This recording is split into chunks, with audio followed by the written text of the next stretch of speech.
तो क्या गंदा मार रहे हो?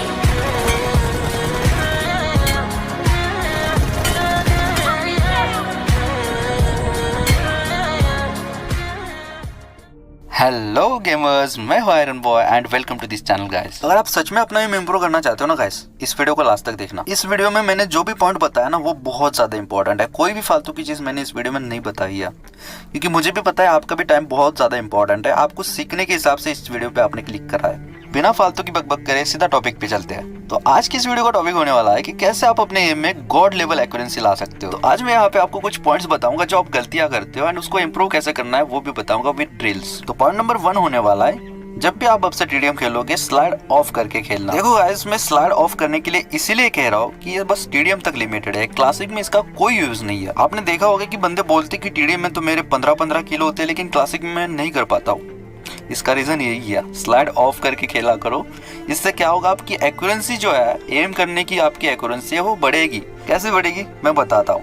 तुम जब भी स्लाइड करते हो ना तो ओपोनेंट के मुंह पे जाते हो तुम, उससे क्या होगा, उसका एम डॉच होगा, उससे कोई फायदा नहीं। तुम किल तो कर पाओगे लेकिन आपके लिए कोई यूज नहीं है उसका। लेकिन जब आप ऑफ रखोगे ना स्लाइड को, तो आपको सिर्फ बंदे एम से गिराने हैं, स्लाइड से बिल्कुल नहीं।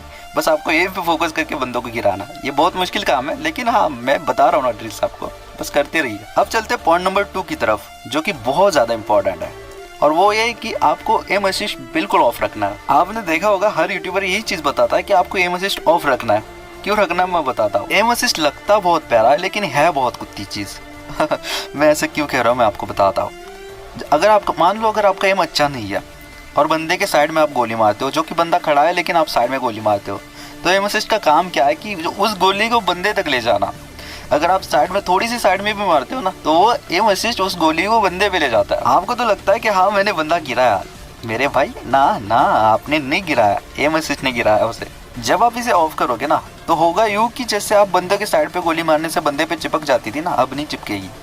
अब आपको पूरा फोकस करना है बंदे पे एम करने पे, क्योंकि अगर नहीं करोगे वो सामने वाला मार के आपको चला जाएगा और आप देखते रह जाओगे।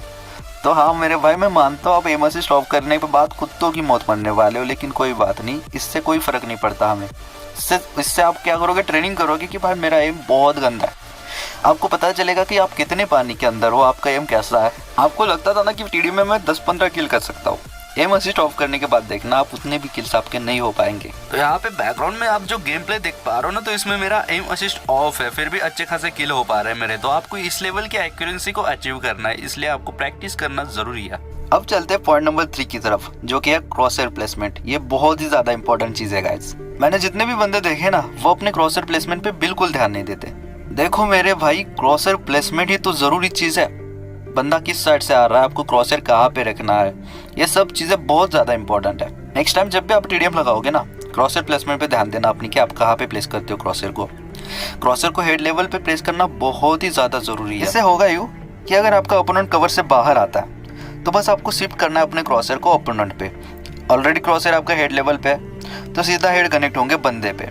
यही तो ट्रिक है मेरे भाई, यही तो बंदे भूल जाते कि क्रॉसर प्लेसमेंट जो है आपको हेड पे रखनी है। अब इसकी ड्रिल्स बताता हूँ मैं आपको। चलो ट्रेनिंग मोड में चलते हैं। आपको ट्रेनिंग मोड में इस जगह पे आना है, ये जो सामने बोर्ड दिख रहा है ना, इसके सेंटर में आपको क्रॉसर को करना है। इससे ये सेंटर जो है ना, वही अपोनेंट का हेड लेवल है। बीजीएमआई वालों ने बनाया ट्रेनिंग ग्राउंड इसीलिए कि ताकि आपको कुछ सिखा सके। तो बोर्ड का जो सेंटर है वही हेड लेवल के हिसाब से रखा है। अब इसको प्रैक्टिस कैसे करना है मैं बताता हूँ। आपने जो क्रॉसर प्लेस करा है ना, वो सेंटर पे रहना चाहिए और आपको लेफ्ट राइट मूवमेंट देती रहनी है। लेफ्ट राइट मूवमेंट देते हुए एक बात ध्यान में रखनी है कि जो आपने क्रॉसर प्लेस करा ना, उसको बिल्कुल नहीं हिलाना, सेंटर में ही रखना है, सेंटर में स्टेबल कराते रहना है उसको। हाँ मुझे पता है एक दिन की बात नहीं है ये, आपको प्रैक्टिस से आएगा। प्रैक्टिस मेक्स मैन परफेक्ट, तो प्रैक्टिस करते रहना ज़रूरी है। इस ड्रिल को आपको 10 मिनट तक करना है डेली। 10 मिनट बहुत ज़्यादा है। जब आप टीडीएम खेलते हो ना, उससे पहले 10 मिनट करना, और जब आप 10 मिनट हो जाते हैं ना, उसके बाद सीधा टीडीएम में भड़ास निकालना इसकी। जब टीडीएम खेलोगे ना, तो वहाँ पे भी आपको क्रॉसर प्लेसमेंट पे ध्यान देना है। ऐसे नहीं सोचना कि मैंने ट्रेनिंग मोड में प्रैक्टिस करी है और मुझे अब ज़रूरत नहीं है, ऐसे नहीं होता। आपने जो थ्योरेटिकल पढ़ा है उसको प्रैक्टिकल अप्लाई करना तो जरूरी है ना। ट्रेनिंग मोड को समझ लीजिए थ्योरेटिकल है और जो टीडीएम है वो प्रैक्टिकल है। और की तरफ जो कि है एम ट्रेसिंग, यही तो सबसे ज्यादा इंपॉर्टेंट है मेरे भाई, तो इसको ध्यान से सुनना। अब मैंने आपको हेड पे क्रॉसर रखना तो बता दिया, लेकिन जो सामने वाला ओपोनेंट होगा ना वो जिगल करते हुए आएगा, तो उस जिगल को आपको ट्रेस करना है क्रॉसर के साथ। सबसे ज्यादा जो मेहनत लगने वाली है ना वो इस चीज पे लगने वाली है, एम ट्रेसिंग। एम ट्रेसिंग की आप जितनी प्रैक्टिस करोगे ना आपको कम ही लगेगी। ऐसे क्यों बोल रहा हूँ मैं आपको? देखो भाई, बंदे के जिगल को ट्रेस करने में जो एनर्जी लगती है ना वो किसी चीज में नहीं लगती। जिगल ट्रेस करना आम बात नहीं है, इस पे आपको ध्यान देना है, फोकस करना है और ड्रिल्स को लगातार करते रहना है। डेली ड्रिल्स को करोगे तभी तो इसको कर पाओगे परफेक्टली आप। तो चलिए सीधा ड्रिल्स पे चलते हैं, मैं वही बताता हूँ आपको सारी चीजें। तो यहाँ पे मैं ट्रेनिंग मोड की कुछ सेटिंग्स बताऊंगा आपको जो आपको बाय डिफॉल्ट सेट करनी है। इसको ओपन करने के बाद आपको डिफिकल्टी लेवल 3 रखनी है क्योंकि हमें हार्डकोर ट्रेनिंग करनी है। उसके बाद टारगेट सिलेक्शन में आपको 20 मीटर वाला टारगेट रखना है। टारगेट की जो हेल्थ होगी उसको फुल कर देना। हेल्थ से आपको कोई फर्क नहीं पड़ता, हेल्थ जितनी ज्यादा रहेगी उतनी आप प्रैक्टिस करते रहोगे ज्यादातर। लेकिन यहाँ पे मूवमेंट स्पीड को सेट करते वक्त आपको एक चीज ध्यान में रखनी है, मूवमेंट स्पीड उतनी ही सेट करनी है जितना आपका एनिमी का जिगल होता है। जिगल की जितनी स्पीड होती है उतना ही सेट करना है। मैंने कई सारे यूट्यूबर्स को देखा कि जो बोलते हैं कि मूवमेंट स्पीड को फुल करना है, ना भाई ना, मैंने करके देखा, मैं खुद का एक्सपीरियंस बताता हूँ आपको क्या होता है इससे। जब आप मूवमेंट स्पीड को फुल रख के प्रैक्टिस करोगे ना एंड एक्चुअल कॉम्बैट में जाओगे ना आप, तो एनिमी के जिगल के आगे आपकी एम ड्रेसिंग चलेगी। मतलब आपका एनिमी पीछे रहेगा और आपका एम आगे होगा। ऐसा क्यों होगा मैं बताता हूँ। इसका एक ही रीजन है, जो कि आपने मूवमेंट स्पीड को फुल रखा है। इतनी ज्यादा मूवमेंट एनिमी नहीं दे पाता। बीजीएमआई वालों ने एनिमी को इतनी ज्यादा मूवमेंट दी ही नहीं है, तो क्यों करनी भाई इतनी ज्यादा मूवमेंट की प्रैक्टिस नहीं करनी इस वाली ड्रेसिंग में। अब बात आती है कि मूवमेंट स्पीड को रखे कितना। फिर आपको सिंपली करना क्या है, जो आपका सामने टारगेट है ना उसके पास जाके खड़े हो जाना है और उसके साथ साथ जिगल देना है आपको। जिगल देते वक्त आपको पता चल जाएगा कि टारगेट आपके साथ आ रहा है, आपके पीछे रह रहा है, क्या आपके आगे जा रहा है। अगर टारगेट की स्पीड और आपकी स्पीड मैच हो जाती है ना तो वही एक्यूरेट लेवल है मूवमेंट स्पीड की, और उसी लेवल पे आपको प्रैक्टिस करनी है, ना उससे ज्यादा ना उससे कम। इसको करने के बाद आप मुझे बताना कि हाँ भाई ये तूने सही कहा था, ऐसा बाद में बोलोगे आप मुझे। देखो भाई, ये सारी चीजें जो मैं बता रहा हूँ ना मैंने खुद से एक्सपीरियंस करी है। मैं किसी बुक से या किसी वेबसाइट से रट के नहीं बता रहा हूँ आपको। जो इंसान खुद एक्सपीरियंस करता है ना उसको इंसान बहुत ज्यादा डिटेल्स में एक्सप्लेन कर सकता है, जैसे मैं कर रहा हूँ आपको। एक बार मूवमेंट स्पीड सेट होने के बाद सबको लेवल 3 सेट करना है। लेवल 3 हेलमेट, लेवल 3 वेस्ट, और जो डैमेजिंग टारगेट होगा ना, टारगेट का डैमेज आप हेड पे रखना, बस हेड सिलेक्ट करके रखना। इससे क्या होगा, जो टारगेट है ना बस वही गोली कंसीडर करेगा जो हेड पे लगेगी। इससे आपको बस हेड ट्रेसिंग में बहुत ज्यादा एक्यूरेंसी मिलने वाली है। इन सबको सेट करने के बाद आपको ट्रेनिंग को स्टार्ट कर देना है। अब प्रैक्टिस करें कैसे? आपके सामने तो मूविंग टारगेट है, कहाँ रह के प्रैक्टिस करनी है, कैसे करनी है मैं बताता हूँ, ध्यान से सुनना। सबसे पहले आपको क्लोज रेंज की प्रैक्टिस करनी है। क्लोज रेंज बेस्ट बनना चाहते हो ना आप, तो यहाँ पे आपको क्या करना है, सिंपली यहाँ पे टारगेट के सामने आ जाना है, थोड़ा सा डिस्टेंस रखना है और जिगल देते देते आपको एनिमी के मूवमेंट को ट्रेस करना है, मतलब टारगेट की मूवमेंट को ट्रेस करना है। इस मूवमेंट को आपको ट्रेस करते वक्त ध्यान में एक चीज रखनी है कि आपका जो है एम होगा ना वो हेड पे होना चाहिए। क्रॉसर प्लेसमेंट हेड पे होनी बहुत जरूरी है। फिर थोड़ा पीछे आ जाना और सेम मूवमेंट देखते देते कभी बुलेट फायर करते हुए करना, कभी विदाउट फायर करना, दोनों से प्रैक्टिस करना आप। इसमें जिगल का ज्यादा रोल नहीं है, आपको ध्यान देना है बस एम ट्रेसिंग पे। ये वाली प्रैक्टिस होने के बाद आपको ट्रेनिंग वाले बात पे आना है। यहाँ से आपका टारगेट आपकी बुलेट को कंसीडर करेगा। मुझे पता है इतनी दूर से आपके नए लगेगी स्टार्टिंग में, तो आपको पहले क्या करना है, प्रैक्टिस जो करनी है ना वो खड़े रह के करनी है। एक जगह खड़े रह के एम को ट्रेस करना है, आपकी हेड पे लगनी चाहिए।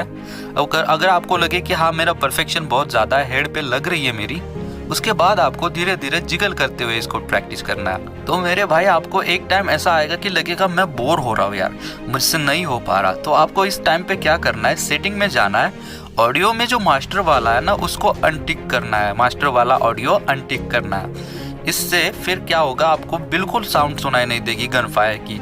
उसके बाद आपको सीधा म्यूजिक में जाना और अपना पसंदीदा म्यूजिक चला के ट्रेनिंग करनी है। इससे आपको जोश भी मिलेगा और ताकत भी मिलेगी ट्रेनिंग करने की। मैंने खुद एक्सपीरियंस करा है भाई। मुझे कमेंट सेक्शन में बताना ये वाली ट्रिक आपको कैसी लगी, क्योंकि मैंने बहुत ज़्यादा इस्तेमाल करी है, अभी भी करता हूँ मैं। अब चलते पॉइंट नंबर 5 की तरफ, जो है प्रैक्टिस ऑन बोर्ड्स। यहाँ पे मैं आपकी फ्रेंड्स की बात बिल्कुल नहीं कर रहा, मैं बोर्ड की बात कर रहा हूँ जो BGMI वालों ने आपके लिए रखे हैं स्पेशली। तो इस जगह पे आने के बाद आपको खुद से चीजें कस्टमाइज करके बोर्ड्स पे प्रैक्टिस करनी है, ज्यादा से ज्यादा हेड लेने की कोशिश करना। अब यहाँ पे बात करते हैं कि आपको कितने दिन तक इन ट्रेनिंग ड्रिल्स को परफॉर्म करते रहना है। तो यहाँ पे मैं बताऊंगा मिनिमम 7 डेज आपको इसको परफॉर्म करना है। हर ड्रिल 10-10 मिनट तक परफॉर्म करनी है और मैक्सिमम 21 दिनों तक। वो बोलते हैं ना 21 दिन में इंसान की आदत छूट सकती है, बदल सकती है, इसीलिए कह रहा हूँ 21 दिनों तक करना ट्रेनिंग को हो सके तो। और देखना बाद में भाई क्या एक्यूरेंसी आएगी, तुम बीस्ट बन जाओगे क्लोज रेंज के भाई। क्या ही मतलब ऐसे तगड़े इंसान बन जाओगे तुम प्रैक्टिस में। वाओ सॉरी, इन वाली बातों को थोड़ा साइड में रखिए और मैं एक इम्पॉर्टेंट पॉइंट बताने वाला हूँ कि ये पॉइंट है कि क्या डिवाइस मैटर करता है। हाँ मेरे भाई, डिवाइस बिल्कुल मैटर करता है। डिवाइस में जो FPS आपके सपोर्ट करते हैं ना, वो बहुत ज़्यादा मैटर करते हैं। वो क्यों मैटर करते हैं? क्योंकि अगर आपका डिवाइस ज़्यादा बेटर FPS वाला है, मेरा अभी है 90 FPS वाला, तो जो 60 FPS वाला बंदा होगा ना, उसको उसके हिसाब से मेरे को डैमेज तो देगा, लेकिन वो बुलेट रजिस्टर नहीं होगी उसके हिसाब से।